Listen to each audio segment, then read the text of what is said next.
Hello and welcome to my channel. I'm Kat, and about a year ago I came across a bunch of YouTube videos talking about how people had created their ideal weeks and how they were using that as a productivity technique. I followed along. I created one of those ideal weeks, but it took months and months of tweaking it and making sure that it was right for me before I found a system that actually worked. So if you're anything like me and you are an overachiever, or you overcommit yourself, overschedule yourself, or you just have a million ideas of things and projects that you want to be working on and goals that you want to be making progress towards, then this ideal week is for you. My problem with all of the ideal weeks that I had made in the past was that I was so overwhelmed because I was splitting myself into too many different directions, working on too many things at once. And this system that I'm going to show you today helps me prioritize and helps me be honest with myself about what I'm able to get done, how much I'm able to get done, so that not every week feels like a failure because I'm exhausted, I'm burnt out, and I didn't get the progress towards my goals that I wanted. So like I said, I currently have an ideal week already created for myself. However, I was just laid off and today is my first day of unemployment. So I need to create a brand new ideal week, and the amount of free time that I have is increase, and also I'm going to be shifting my goals. I'm starting classes working towards my master's degree. Now I need to be planning time in the week for that, and now I don't have to plan time in the week for my full-time job. So feel free to follow along as I go through this. I'm going to share my new build as well as my thought process throughout this so you can figure out if it's something that can work for you or maybe you need a different system. So just a couple of notes before we start. The first being, why use an ideal week? Something I want to really drive home is that I do not always use my ideal week. It is a guideline, not a rule in my productivity system. Some weeks I follow it completely, and some weeks I don't even look at it once. A lot of it just depends on where I'm at in my headspace, how much guideline I need for prioritization and separation of tasks. The biggest thing that an ideal week does for me is it helps me understand what can be realistically accomplished in a week. So an ideal week, I can actually see this is how many hours I have scheduled to get this task done. So by Friday, when I get 4 hours of work done towards that task, that feels like a win instead of a failure for me. The ideal week helps me prioritize my goals, and it helps me let go of things that I literally do not have time for. There are a lot of things on my 5-year goal list, my someday list that I would love to make progress towards, but it's not realistic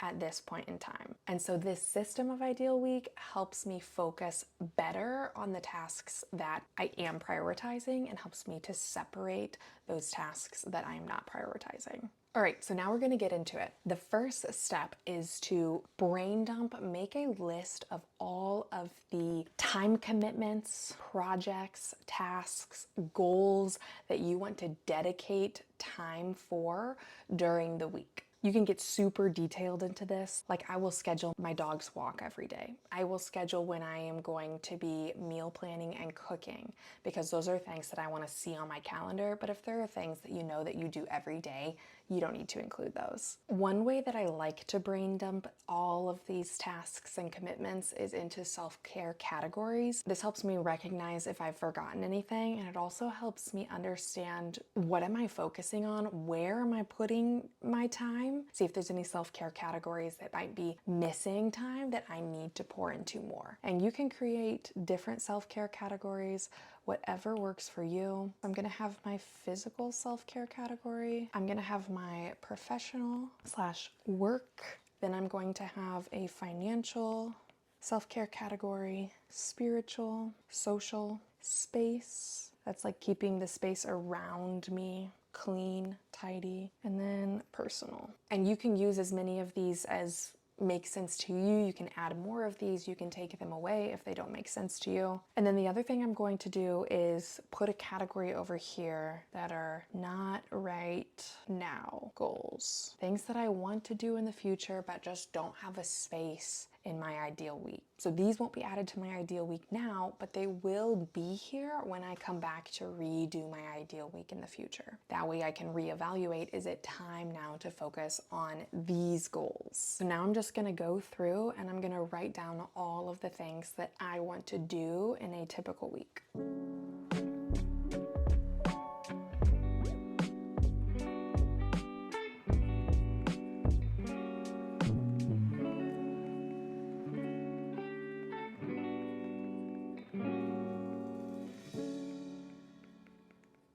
So I've made my first draft of anything that I could think of or anything that's been on my ideal week in the past that I want to put on my new ideal week. Something to think about too is things that commonly come up on your to-do list.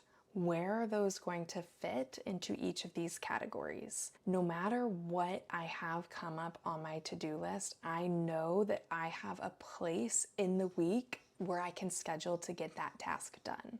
And this is also going to help me set boundaries about what I can get done. If somebody asks for something, I can look at my ideal week and I can say, yes, I know exactly where I can fit this in, or no, this is going to overwhelm me if I take this on right now. This is not something that I have the bandwidth for right now. So now that we have all of these categories, I'm going to go through and I'm going to write in here next to each bullet point how many times a week / how many hours a week that I ideally would like to devote. I'm doing this part first before I actually put it into the calendar, because this is going to help me understand how much time do I think that I have to get all of these tasks accomplished, and then I'm actually going to go in the calendar and say, okay, I don't have 5 hours a week for this task, but I do have 3 hours a week for this task. Is that good enough, or do I need to look at removing something else? So starting with my physical self-care category, yoga classes, I'm thinking I would like to do that 3 times a week. For running, I am running a 10K in about 6 weeks, 7 weeks, and I haven't started training for that, and I haven't run in a couple of months. So I'm thinking of doing that 3 times a week. Walking Stella, this is something I do 7 days a week. For meal planning and cooking, meal planning, this is something I want to do once a week. Just plan out, sit down and take the time to actually plan out what I want to eat for the week. But then cooking, this is something that I would like to do 2 to 3 times a week, where I actually make something from scratch and don't just heat up a frozen pizza. And then scheduling free time, and this is specifically to meet up with friends. Basically, I want to schedule free time so that I'm not filling my calendar with all of these other tasks, and then when somebody asks or I reach out to hang out, that there's actually time built in my calendar for that. If that's something I want to prioritize, which it is, then I need to make sure that I have scheduled free time. Currently, I'm going to say once a week, just because I know that my part-time job is in the evenings right now, and that's about 3 times a week, which doesn't leave a lot of evenings available. I should say 1 time Monday through Friday, and then also on Saturdays. I added my daily to-do / habits task under personal. This is something that I like to just at the end of every day for 30 minutes, go through my 2 apps that I keep my habit tracking and my personal non-work related to-do list. At the end of each night, I want to set aside time to read. When I think about the professional work category, these are going to be things that I'm going to be spending larger chunks of time doing. For my classwork for my master's, I want to be spending probably between 15 and 20 hours a week. Do that for a few weeks, see how that goes, see if I want to increase it, decrease it. For Code Academy, this is learning programming languages and things that will help me with my master's but are not directly related to my master's courses. I'm not getting credit for them. So this is something I want to spend probably 3 to 4 hours a week on. Applying for jobs, I'm going to say 2 hours a week, and that's probably something that I will increase as well. For this YouTube channel, this is something I want to really develop, say between 10 and 15 hours a week. I know that that's already probably too many hours, more hours than I actually have in my week. But we're gonna continue. We'll come back to it. We will fix it once we actually start putting it in our week. So now I have my list of things. I've estimated how many hours a week or how many times a week that I want to be doing these tasks. And as I'm about to plot this into my ideal week, there's a couple of different things that I'm thinking about. I'm thinking about how, especially for these things that are a lot of hours a week, how do I want to split those up between days?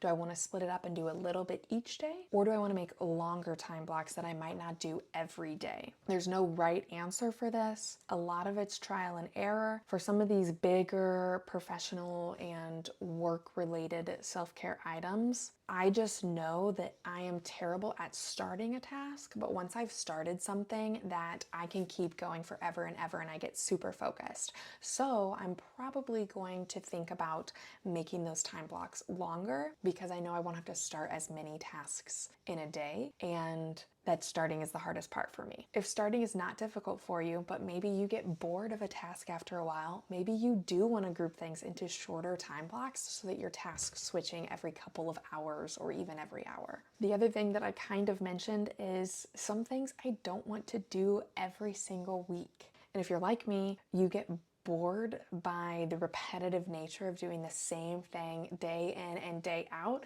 One thing you can do too is create like an A-B week. So the first week, I follow this ideal week, and then the next week, it's a different ideal week to keep it fresh, to keep me motivated, to feel like I'm doing something new. And then the next week, I would go back to my A week. You can do this on Google Calendar, or you can choose a system that works for you. The first thing you want to do, however, is create a separate calendar that is just going to contain these time blocks for your ideal week. You don't want to mix your ideal week with the things that you actually have scheduled for the week, because what you can do then is you can click and unclick to see your ideal week, and you can make everything from your ideal week disappear just to look at what you actually have scheduled. So create a calendar by going to other calendars, plus create a new calendar. Type in the name of your calendar, your time zone, and then click create calendar. Once you've done that, you want to make sure you're in the week view, so you can do that by clicking W on your keyboard or going up here and selecting week. Another thing that I like to do that is probably an unpopular opinion is I like to make Monday my starting day, because to me that feels like the start of the week and Sunday feels like the end of the week. So when I open up my calendar, I want to see Monday as like a fresh start to the week. So now what I'm going to do is I'm going to delete everything that is currently in my ideal week so that I can start fresh. Usually when I go through and I edit my ideal week every quarter or every season, I'm not deleting everything. I'm just doing a big new refresh since I got laid off from my job and I have a completely different schedule now.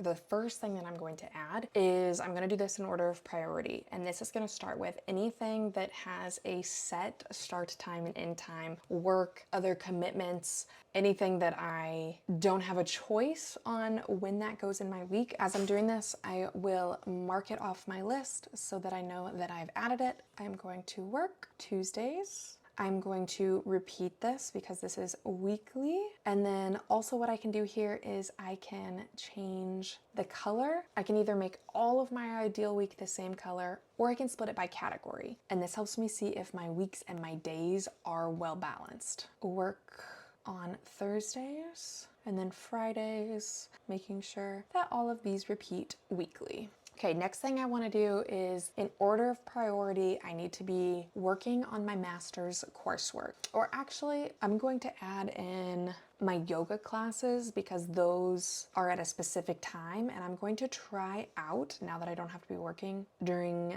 the weekday lunch hour, I'm going to try going for the noon class. I think I'm going to try to do this on Monday, Wednesday, and Fridays. Now I'm going to go through and I'm going to add in the time that I want to spend on my master's. So in the morning, on the days that I have yoga, I have, 2 hours and 45 minutes of a work block time. I know that I am most productive, most awake in the mornings. I need full brain power for these classes. So I want to make sure that I'm doing that in the morning. I'm going to start that at 8:45 once I'm finished with my walk for the day and go until 11:30. So if I schedule Monday through Friday for 2.5 hours in the morning, that is currently 12.5 hours. I also know that I will work on this on Saturdays, but probably start a little bit later, maybe at 10, and maybe make this a longer block, a 4-hour block, which would put me at 16.5 hours for working on my master's. I'm gonna leave it like that for now, put everything else in there, and then see if maybe there's room to up that to 20 hours. I also want to add in a little bit of time to do that Code Academy work. So maybe on Mondays, I put in an hour and a half. And on Wednesdays, I do the same thing. Leave 30 minutes in there for lunch. Applying for jobs, I'm going to put a 2-hour block on Thursdays, knowing that I might need to increase that amount as well. Now I want to add in time for working on my main channel, my Exhale Fear YouTube channel. And I was hoping for about 7 hours a week on this. So I've got a big block on Tuesdays. I've got some time Monday afternoons. All right, I'm scheduling 2 hours on Monday, 2 hours on Thursdays. And actually I think I'll move applying for jobs up so I can move this up. As I make any changes, I always make them for this current block, but also future blocks. All right, so now I have 4 hours a week. I'd like 3 more hours. All right, I'm gonna add a 3-hour block on Tuesdays, which is honestly probably more hours in the week that I need for that. Like my week is looking very heavy, and I'm going to figure out very soon if I have time for all of the things that I want to do. All right, so now I wanna add in time to work on this channel, which is not something I have previously had time for in the past, but something I've always wanted to do. All right, my phone died without me realizing it. So basically what I've done since then is I have added in time to work on my second YouTube channel, this one, and I've reorganized just a little bit to make things fit. Nothing is ever set in stone. Currently, I have 9 hours a week working on this channel. I originally wanted 10 to 15 hours, but I just don't see that happening as I still have all of these other things to add in here. Let's go ahead and add my night routine. And then the 30 minutes before my night routine starts is when I like to go through any of my habit list or my daily to-dos, any house cleaning. Next thing I want to add is meal planning and cooking. For a short run, I'll schedule an hour. For my long run, I'll schedule an hour and a half, time to get ready and time to come back and shower. So I want to do this on the days I'm not doing yoga. And then I want to schedule in free time Friday nights and Saturday nights so that I don't have anything planned here. And then I'm going to have an hour of free time for hobbies, whatever I want to do on Wednesday nights. This is only things that I actually want to be spending my time on. This is time where I don't feel like I have to be doing anything I don't want to do. All right, I have my Bible study. I've removed one of the days I'm going to yoga, shorten the amount of time I'm working on my master's, and add in time for meditation. So now I've added everything that's on my list, everything that I want to prioritize, and I'm looking at this and I'm just thinking, how does this schedule make me feel? And I'm gonna go through each day. Sundays, I don't love the idea of getting up and working on my Exhale Fear channel, but how much other time in the week do I have for that?